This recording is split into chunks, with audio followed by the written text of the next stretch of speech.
நேற்று மாலை அமித்ஷா அவர்கள் ஒரு ஊடகத்தில் பேட்டி கொடுக்கும்போது தாவேகா கூட பேச்சுவார்த்தை பண்றீங்களா, தாவேகா வந்து என்டிஏ கொண்டு வரீங்களா அப்படின்னு கேட்கும்போது அது என்டிஏ தலைவர்களுடன் கலந்தாலோசித்து முடிவு கொண்டு சொல்றாரு இல்லையா. நிர்மல்குமாரை வச்சு ஈனசுரத்துல பலகீனமா ஒரு மறுப்பை தெரிவிச்சிருக்கிறாங்க. உண்மையிலே விஜய் தனிச்சு போட்டக்கூடிய எண்ணமும் கிடையாது, அதுக்கான ஒரு ஆற்றலும் விஜய்க்கு கிடையாது. மண்குதிரை தான். ரெண்டாம் கட்ட பல கட்சி மாறி வந்த விஜய்க்கு சந்தர்ப்பவாத பச்சோந்தி ரெண்டாம் கட்ட தலைவர்கள்ட்டையும் யாருக்குமே தனிச்சு போட்டியிடக்கூடிய எண்ணம் கிடையாது.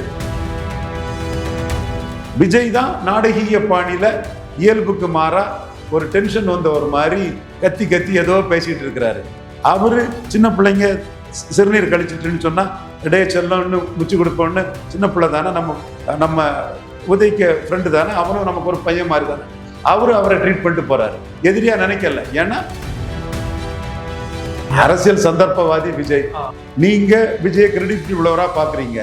அவரு அம்மா தாயே உலகத்தை காக்கும் ரட்சகின்னு ஜெயலலிதா கிட்ட சரண்டர் ஆனாரு சசிகலா ரூட்ல.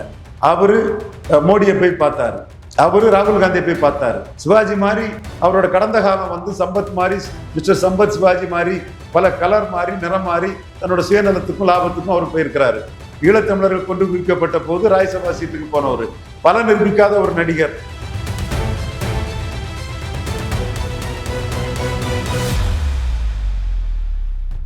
அரசியல் களம் நேயர்களுக்கு வணக்கம். இன்றைக்கு நம்ம நேர்காணலுக்காக அரசியல் விமர்சகர் ரவீந்திரன் துரைசாமி அவர்கள் நம்மோடு இருந்திருக்காரோடு பேசலாம். சார் வணக்கம். வணக்கம். நேற்று நிர்மல்குமார், நாங்க வந்து ஒரு மாதத்துக்கு முன்னாடி என்ன நிலைமை இருந்ததோ அதுதான் நீடிக்கும், ஒரு மாதத்துக்கு முன்னாடி கரூர் சம்பவத்துக்கு முன்னாடி வந்து தனித்துதான் போட்டி அப்படிங்கிறதா இப்பயும் முடிவாயிருக்கு சொல்றாரு.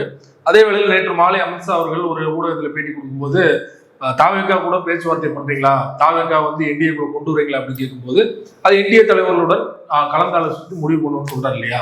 ஸோ எப்படி எடுத்துக்கிறது? பேச்சுவார்த்தை போயிட்டு தான் இருக்கா, விஜய் வந்துருவான்னு நினைக்கிறீங்களா? உள்ள அந்த எடப்பாடிக்கு மிக முக்கியமான ஒருத்தரும் விஜயும் பேசியிருக்காங்க.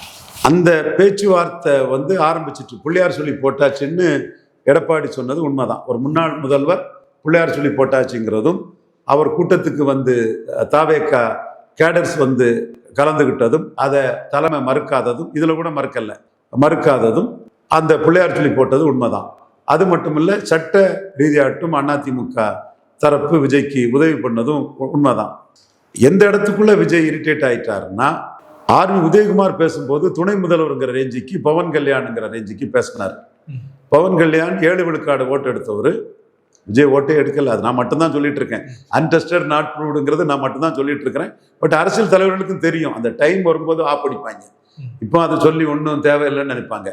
அப்போ நீங்க ஆர்வி உதயகுமார் பேசுனதும் எடப்பாடி விழுந்துட்டாரு, லீடர்ஷிப் போயிட்டு எடப்பாடி எல்லாம் என்னத்தை, இவரெல்லாம் ஒரு லீடரா, ஜெயலலிதா இருந்த கட்சி இப்படியா ஜெயலலிதா கெஞ்சினாங்கன்னு அந்த கருத்துக்கள் வர ஆரம்பிக்கவும், இன்னும் ஒரு ஊடகவியலாளர், ரொம்ப பிரபலமானவர், ரொம்ப என் தம்பி தான், ரொம்ப பிரபலமான ஒரு தம்பி, ஒரு பெரிய தொலைக்காட்சியில பெரிய லெவல்ல தமிழ்நாட்டுக்குள்ள இருந்தவர், இன்னைக்கு ஒரு வெப் டிவியை வெற்றிகரமாக நடத்திட்டு இருக்கக்கூடிய ஒரு தம்பி, தாவேகாவுக்கு 50 சீட்டு பாஜகவுக்கு 20 சீட்டுன்னு ஒரு பதிவு போட்டு விட்டுட்டாரு.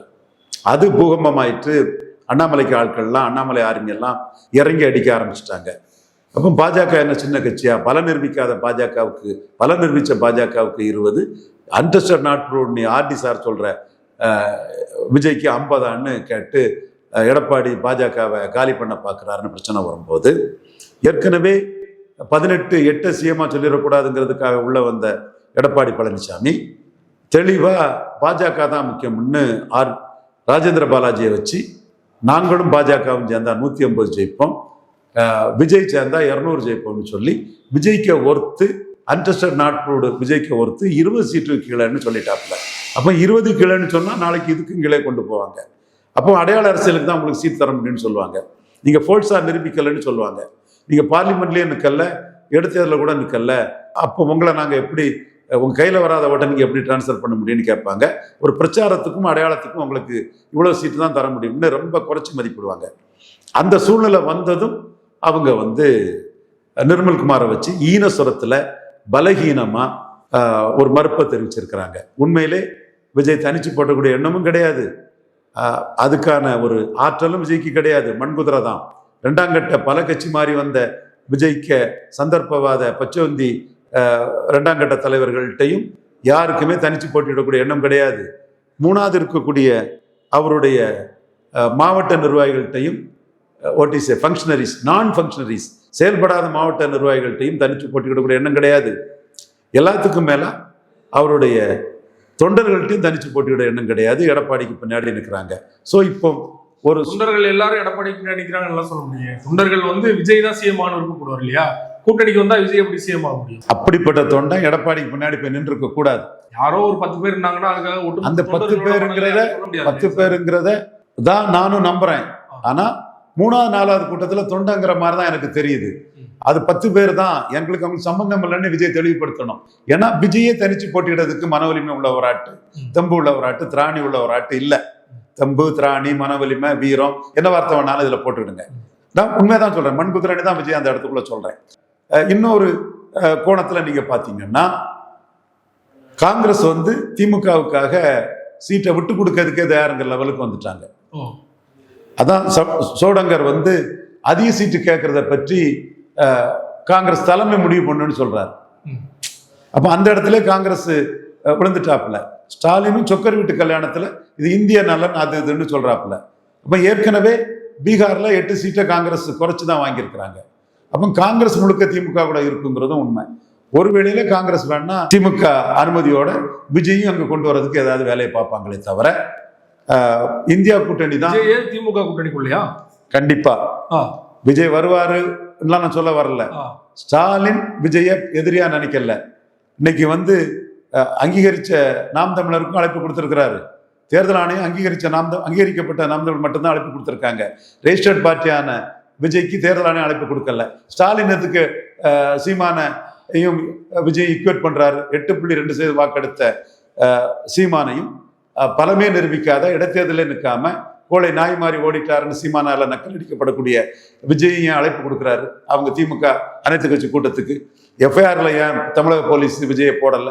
அப்போ விஜய ஸ்டாலின் வந்து எதிரியா பார்க்கல. நம்ம திமுக காங்கிரஸ் கூட்டணியில அவரும் ஒரு உறுப்பு கட்சியா வந்தா இருந்துட்டு போறாரு. கொள்கை விஜய் அவர்கள் சிஎம் ரேஞ்சு கனவு கண்டுட்டு இருக்காரு. அவர் என்ன திமுக கூட்டணியில 10 சீட்டு வாங்கிடுவாங்க. அதுல ஒண்ணு இல்ல, கனவு தொடர்ச்சியா பேசிட்டு இருக்குது. திமுக ஆட்சி அகற்றுவோம் தான் பேசிட்டு இருக்காரு. கொள்கை எதிரி, அரசியல் எதிரி, ரெண்டுல ஒருத்தர் கூட காம்ப்ரமைஸ் பண்ணி தான் ஆகணும். இப்போ அவர் வந்து அரசியல் எதிரியோட காம்ப்ரமைஸ் பண்ணி அதிமுக பாஜக கூட்டணிக்குள்ள வருவாருன்னு ஒரு டாக்கு ஓடுது. அது பிள்ளையார் சொல்லி போட்டாச்சுன்னு எடப்பாடி சொன்னாரு. ஸ்டாலின் அந்த மாதிரி ஒன்றும் சொல்லல. ஸ்டாலின் விஜய் தனிச்சு நிற்கிறத விரும்புறாரு. அது எடப்பாடியை தான் பலகீனப்படுத்துவார் விஜய்னு விரும்புறாரு. ஆனா விஜய் எடப்பாடி கூட போனா அதை டைல்யூட் பண்ண நினைக்கிறாரு. அப்ப நம்ம விஜய்க்கு எதிராக அவர் மேல வழக்கு தொடுக்கல, அவரை கைது பண்ணல. ரெஜிஸ்டர்ட் பார்ட்டின்னு அன்டெஸ்டட் நாட் ப்ரூவ்னு ரவீந்திர துரைசாமி போன்ற ஆர்டி போன்றவங்க நக்கல் அடிக்கக்கூடிய அந்த கட்சியை மதிச்சு அங்கீகரிச்சு திமுக நடக்கக்கூடிய கூட்டத்துக்கு கூப்பிடுறாருன்னா விஜய் அவர் மதிக்கிறாருன்னு அர்த்தம். காரணம் அவர் நாளைக்கு எடப்பாடி கூட போனாலும் அதுக்கு எஃபர்ட் இல்லாம போனோம். சிவாஜி ஜானகி கூட போனது மாதிரி, வடிவேல் மாதிரி, ராதிகா மாதிரி, பாக்கியராஜ் மாதிரி எஃபர்ட் இல்லாம போனோம். அதை டைல்யூட் பண்ண நினைக்கிறாரு. ஒருவேளையில அவர் எடப்பாடி கூட போறதை தடுக்கணும்னு நினைச்சாருன்னா காங்கிரஸ் ரூட்ல ஒரு ஆஃபரை கொடுக்கலாம். அதை அக்செப்ட் பண்றதும் அக்செப்ட் பண்ணாததும் விஜய்க்கு விருப்பம். ஏன்னா விஜய் எதிரியா பார்க்கல. விஜய் தான் நாடகீய பாணியில இயல்புக்கு மாறா ஒரு டென்ஷன் வந்த ஒரு மாதிரி கத்தி கத்தி ஏதோ பேசிட்டு இருக்கிறாரு. அவரு சின்ன பிள்ளைங்க சிறுநீர் கழிச்சிட்டுன்னு சொன்னா இடையே செல்லம்னு முச்சு கொடுப்போன்னு, சின்ன பிள்ளை தானே, நம்ம உதய்க்க ஃப்ரெண்டு தானே, அவனும் நமக்கு ஒரு பையன் மாதிரி தானே, அவரை ட்ரீட் பண்ணிட்டு போறாரு. எதிரியா நினைக்கல. ஏன்னா இன்டெலிஜென்ஸ் ரிப்போர்ட் விஜயால 30-40 கேண்டிடேட் கூட ஒருத்தான கேண்டிடேட் இல்லை, 234 கேண்டிடேட் இல்லைன்னு ஆர்டி சொல்லக்கூடிய கருத்து கரெக்ட் தான். ஆர்டி களத்துல இருந்து சொல்லக்கூடியவருங்கிறத ஸ்டேட் இன்டெலிஜென்ஸே ரிப்போர்ட் கொடுத்துருக்காங்க முக ஸ்டாலினுக்கு. அதே மாதிரி சென்ட்ரல் ஐபியும் ஒரு கட்டத்துல ஐபி என்ன நினைச்சாங்கன்னா விஜய் தனிச்சு நின்று 29 வந்தா நல்லா இருக்கும், தனிச்சு நின்று ஒரு வாக்கு எடுத்துட்டு பவன் கல்யாண் வந்து 2019 வாக்கை நிரூபிச்சுக்கிட்டு 24 கூட்டணி வந்த மாதிரி விஜய் நிரூபிச்சுட்டு வந்தா நல்லா இருக்கணும்னு சொல்லும் போது ஐபி ரிப்போர்ட்டும் ஸ்டேட் இன்டெலிஜென்ஸ் ரிப்போர்ட்டும் படி விஜயும் விஜய் சார்ந்த யாருக்குமே தனிச்சு நிற்கக்கூடிய எண்ணமும் இல்லை, நோக்கமும் இல்லை. இது ஒரு பேரரசியலுக்காக பண்ணக்கூடிய ஒரு யுக்தி தாங்கிறத வெளிப்படையா ஸ்டேட் இன்டெலிஜென்ஸ் சொல்லியிருக்காங்க, சென்ட்ரல் இன்டெலிஜென்ஸ் சொல்லியிருக்கிறாங்க. அதன் அடிப்படையில் தான் இந்த நகர்கள் போகுது. அதன் அடிப்படையில் தான் முக ஸ்டாலின் வந்து விஜயை வந்து மயிலரகால வருடி கொடுக்கிறதும் தேர்தல் ஆணையம் பயத்தினால அப்படி பண்ணலையா? விஜய் எடப்பாடி கூட போனா தன்னை ஓரளவு பாதிக்கும்னு பயப்படுறாரு. ஸோ அதை தடுக்க நினைக்கிறார். அப்படியே போனாலும் நல்லா தானே நடத்தினாரு இவர், விஜய் தானே கொழுப்பு பிடிச்சி. அவர்கள் வந்து எடப்பாடி அவர்கள் போனா ஆட்சி மாற்றமே நடந்துரும், நம்ம ஆட்சி அகற்றப்படுவோம் நினைக்கிறாரு மு.க. ஸ்டாலின் அவர்கள். அப்படியெல்லாம் நினைக்கல. அது யார் சேர்ந்தாலும் நான் ஜெயிப்பேங்கிறத அவரு இதுல சொல்லிட்டாரு. என் கருத்து தான் 40% வாக்கு தாராளமா தாண்டுவாரு. விஜய் எடப்பாடி கிட்ட போனா தன் கையில வராத ஓட்டை விஜயால டிரான்ஸ்பர் பண்ணி கொடுக்க முடியாது. பட் ஒரு பிரச்சார வலிமை இருக்கும், ஒரு அடையாள அரசியலுக்கு ஒரு பெர்செப்ஷன், ஒரு தோற்றம் கொடுக்கும். அது ஏன் தேவை, அதையும் தட்டுவோம்னு ஸ்டாலின் நினைக்கிறார். நேற்று அமித்ஷா அவர்கள்ட்ட பேசும்போது கூட பாத்தீங்கன்னா காங்கிரஸ் கூட முயற்சி பண்ணிட்டு இருக்காங்க விஜய் கூட அப்படின்னு கேட்டதுக்கு எல்லா கட்சியும் தான் முயற்சி பண்றாங்க, அது தவறு இல்லையா அப்படின்னு சொல்றாங்க. அதுதான் காங்கிரஸ் முயற்சிங்கிறது, இண்டி கூட்டணிக்காக உள்ள கொண்டு வர்றது. இப்ப நீங்க முகேஷ் சகானிக்கு 18 சீட்டு கொடுத்ததும் பீகார்ல 8 சீட்டை காங்கிரஸ் குறைச்சிக்கிட்டாங்க. அதே மாதிரி விஜய்க்கு கொஞ்சம் சீட்டு கொடுக்கறதுன்னா எங்க சீட்டையும் குறைச்சிக்கிட்டு இந்தியா கூட்டணி அதை பலப்படுத்துறதுக்கு கொண்டு வர்றதுக்கு காங்கிரஸ் வந்து திமுகவுக்கு அனுசரணையா இருப்பாங்க. அதனாலதான் நாங்க அதிக சீட்டு கேட்கறத பற்றி டெல்லி தலைமை முடிவு பண்ணோம்னா இப்ப அது கேட்கலன்றதான் அப்சர்வரே சொல்றாரு.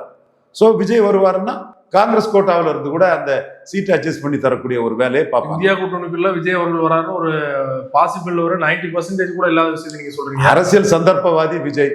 நீங்க விஜய கிரெடிபிலிட்டி உள்ளவரா பாக்குறீங்க. அவரு அம்மா தாயே உலகத்தை காக்கும் ரட்சகின்னு ஜெயலலிதா கிட்ட சரண்டர் ஆனாரு சசிகலா ரூட்ல. அவரு மோடியை போய் பார்த்தாரு, அவரு ராகுல் காந்தியை போய் பார்த்தாரு. சிவாஜி மாதிரி அவரோட கடந்த காலம் வந்து சம்பத் மாதிரி, மிஸ்டர் சம்பத் சிவாஜி மாதிரி பல கலர் மாறி நிறம் மாறி தன்னோட சுயநலத்துக்கும் லாபத்துக்கும் அவர் போயிருக்கிறாரு. ஈழத்தமிழர்கள் கொண்டு குவிக்கப்பட்ட போது ராஜ்யசபா சீட்டுக்கு போனவர், பல நிரூபிக்காத ஒரு நடிகர். ஒரு ஸ்டாலின் கொடுக்கறதெல்லாம் எம்பி போஸ்ட் எம்எல்ஏ போஸ்ட்னு இருக்குது. காங்கிரஸ் ரூட்ல அவரு பாஜக கூட பேரக்கூடாதுன்னு ஒரு சில சீட்டுகள் கொடுத்தா கிடைக்கிறது லாபம் தான் தன்னை நம்பி இருக்கவங்களுக்கு ஏன் அவர் வாங்கி கொடுக்க கூடாது? விஜய் தலைமையில காங்கிரஸ் மற்றும் சில அணிகள்லாம் இணைய வாய்ப்பு இருக்கு, அவங்க தனித்து போட்டியிட போறாங்க அப்படிங்கிற மாதிரி தகவல், அதுக்கு வாய்ப்பு இருக்கு. அதுதான் முழுக்க ஏட்டு சுரக்கா, அண்ட புழுகு, ஆகாச புழுகு, ஒண்ணும் இல்லைன்னு தான் சோடங்கரே சொல்லிட்டு போயிட்டாரு. அவங்க பீகார்ல பண்ணி கொடுத்த மாதிரி ஸ்டாலினுக்காக சீட்டை குறைச்சு கொடுக்கறதுக்கே தயாராயிட்டாங்க. அதைத்தானே சொக்கர் இல்லத்துல பேசியிருக்கிறாரு. கையை யாரும் கைப்பற்ற முடியாது, நீ வேணா கை கூட வந்து விரலாட்டு நின்னுக்கன்னு தானே உதயநிதி ஸ்டாலினே சொல்றாரு. உதயநிதி ஸ்டாலின் சொல்றாரு. ஆனா சமீப காலமா பாத்தீங்கன்னா காங்கிரஸ் தரப்புல இருந்து திமுக கடுமையா விமர்சனம் பண்றாங்க, ஒரு வார்த்தை மோதல் போயிட்டு இருக்கு இல்லையா? அதெல்லாம் முடிஞ்ச கதை. சோடங்கர் பீகார்ல என்ன நடக்குது, 8 சீட்டு குறைச்சிருக்கிறாங்க. தமிழ்நாட்டிலையும் குறைக்க தயாருங்கிறது தான் அந்த சோடங்கர் வந்து டெல்லி முடிவு பண்ணு சொல்லும் போதே அந்த மேட்ரு ஓவர். டெல்லி முடிவு பண்றது ஸ்டாலின் முதல்வர் சொல்லக்கூடிய அணிக்கு காங்கிரஸ் கூட்டுல விஜயை கொண்டு வரக்கூடிய முயற்சி தான். நான் இப்ப சொல்றது எல்லாருக்கும் வந்து ஒரு பிம்பத்துல விஜய் வச்சிருக்கவங்களுக்கு ஆச்சரியமா இருக்கும். அது பிம்பமும் கிடையாதுங்க, ஒண்ணும் கிடையாதுங்க. அவரு மோடியை பார்த்து ஜெயலலிதாவே வெத்து வெட்டு செல்லாத நோட்டுன்னு 6% உயர்ந்தாரு. அதே மாதிரி விக்கிரவாண்டியில கள்ளக்குறிச்சி சாராய்சாவை பார்த்து நோட்டாவுக்கு ஓட்டு குறைஞ்சது, திமுகவுக்கு ஓட்டு குடிச்சு, போலிங் குடிச்சு, பலம் நிரூபிக்காதவர். ஒரு பப்ளிசிட்டி இருக்குது, ஒரு தோற்றம் இருக்குது. அது எடப்பாடிக்கு சாதகம் ஆயிடக்கூடாது. அந்த இடத்துக்குள்ள ஸ்டாலின் வந்து காங்கிரஸ் ரூட்ல நம்ம கூட வந்தாலும் பரவாயில்லன்னு எடப்பாடியை தான் ஸ்டாலின் எதிரியா பாக்குறாரு. சிம்பிள், எடப்பாடியை தான் ஸ்டாலின் எதிரியா பாக்குறாரு. பாஜகவின் கைக்கூலின்னு அடிக்கிறாரு. சோ சீமான கருத்தியல்ல எதிரியா பார்த்தாலும் எதிரியா பாக்குறது எடப்பாடியை தான்.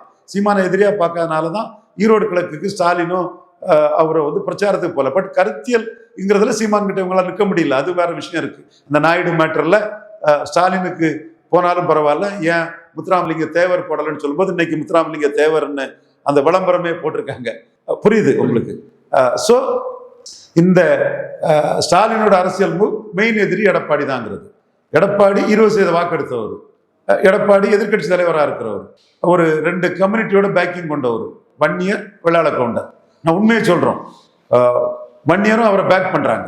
ஸோ அவரை தான் முதல் எதிரியாட்டு எடப்பாடி இவர் ஸ்டாலின் பார்க்குறாரு. அந்த வகையில் சின்ன அளவு ஒரு வாக்கு சதவீதமும் விஜய் மூலமா எடப்பாடிக்கு போகாண்டாம். அவர் அரசியலை விட்டு போயிட்டா நல்லது, தனிச்சு நின்னா ரொம்ப நல்லது. எடப்பாடி பலகீனப்படுவார். அந்த 2 முடியலைன்னா தனிச்சு நின்னா ரொம்ப நல்லது. காங்கிரஸ் எல்லாம் விஜய் கிட்ட போக மாட்டாங்க, அண்டர்ஸ்டாண்ட் நாட் ப்ரூவ்ட் விஜய் கிட்ட. இந்த 2 இல்லைன்னா 3வது இதாட்டு அவர் கூட்டணிக்குள்ள விஜய் ஒரு ஆளா வர்றதும் ஏற்றுக்கொள்ளத்தக்கது. நிறைய ஒரு கேள்வி நிர்மல்குமார் உறுதியா சொல்லிட்டாரு, தாவேகா தனித்து தான் போட்டின்னு சொல்லிட்டு. அமித்ஷா அவர்கள் இப்போ பீகார் எலெக்ஷன்ல முழு வீச்சில் இறங்கிட்டு இருக்காரு. பீகார் எலெக்ஷன் முடிஞ்சதுக்கு அப்புறமா தமிழ்நாடு தான் கண்டிப்பா போக்கஸ் பண்ணுவாங்க இல்லையா? விஜய் வந்து சிபிஐ மூலமா வழி கொண்டு வர வச்சிருவாங்க அப்படிங்கிற மாதிரியான தகவல் தொடர்ச்சியா வந்துட்டு இருக்கு. அதுக்கு வாய்ப்பு இருக்குன்னு நினைக்கிறீங்களா?